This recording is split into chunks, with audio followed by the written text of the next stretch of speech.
munaasabad ballaaran ay ku qalan jabinayeen dufcadii sagaalaad ee ka qalan jabisay jaamacadda Nugaal University ee magaalada Laascaanood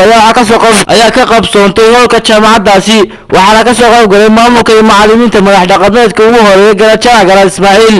ardaydan ka qalan jabisay iyo bulshada qaybaheeda kala duwan waxaana sidoo kale munaasabada goobjoog ka ahaa xubno ka socda xukuumadda Soomaaliland markii aan dhageystay warbixintii iga soo gaadhay dhammaan dhiiriska kulliyadaha kala duwan ee toddobada kulliyad ee maanta la kaga qalin jabinayaan digriiga iyo 5 diblooma markii aan dhageystay warbixintii ay ii soo gudbiyeen markii uu fadhiistay sanadka jaamacaddu markii aan u gudbinay xubnaha boorka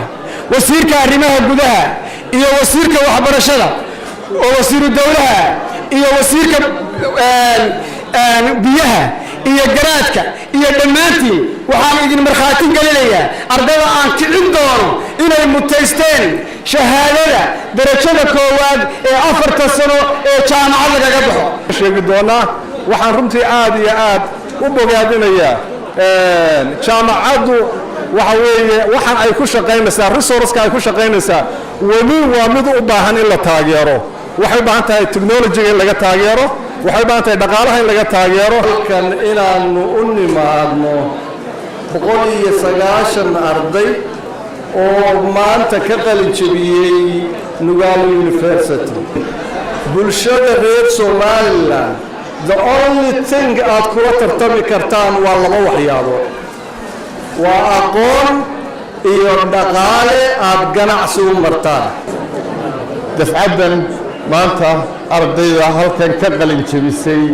ayaan marka ugu horeysaba hambalyeynaya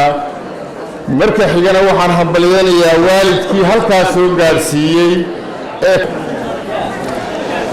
horta waa nasiib weyntii jaamacadda Nugaal haddaad tihiin warbaahiyaha kordhista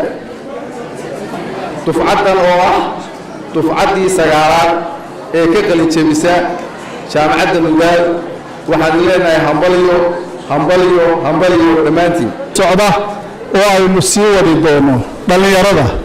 iyo ugu dambeyntii kelmadda aan odhanayaa waxay tahay runtii dadaal baad soo samayseen dhabaradayd baad soo samayseen ilaa waxaan ka rajaynayaa inuu idin taam yeelo inaad ku dadaashaan tacliinta inaad sii wadataan abaal badan baa idin kulayo inta aan xusay in badan oo kamid ah kalaba waxay kamid ahaayeen dadkii hawshan hirgeliyay waxbarashada jaamacadda waalidiinta marshadka kale ugaasha dhalinyarada xafladda loo qabanayo bahda saxaafadda kulligiin salaamu calaykum waraxmatullaahi wabarakaatu siday u tayeen lahayd inagoo aad ugu martiya una mahadcelinayna mas-uuliyiinta jaamacadda oo nabar aad iyo aad u gaabaya gudoomiyaha cabdirisaaq wafoole iyo sheekh shaybe iyo dhammaan wakiilintooda waa kuwa habeen iyo maalinba annaga xilkoosa nole oo runtii warshada wanaagsan nole waxaan diyaar u nahay sidii aabahadda iyo hadhowga horumarka iyo aqoonta iyo nabadda iyo walaalnimada iyo wadajirka uga shaqeynaya salaamu calaykum waraxmatullaahi wabarakaatu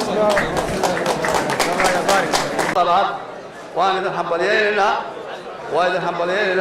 idin hambalyeynaa dowladduna aanu ka wakiil ka nahay dhismayaashii iyo baahidii jaamacadda dowladdu ma aha oo keliya dhismayaasha maamulka iyo maaraynta iyo socodsiinta jaamacadaha ay ka mid tahay ayay iyaduna la mid tahay oo way ka helaan dhaqaalay ka helaan miisaaniyadday ku jirtaa waa la wadaa maanta farxad weyn bay noo tahay inaynu halkan isugu nimaadno jaamacaddeena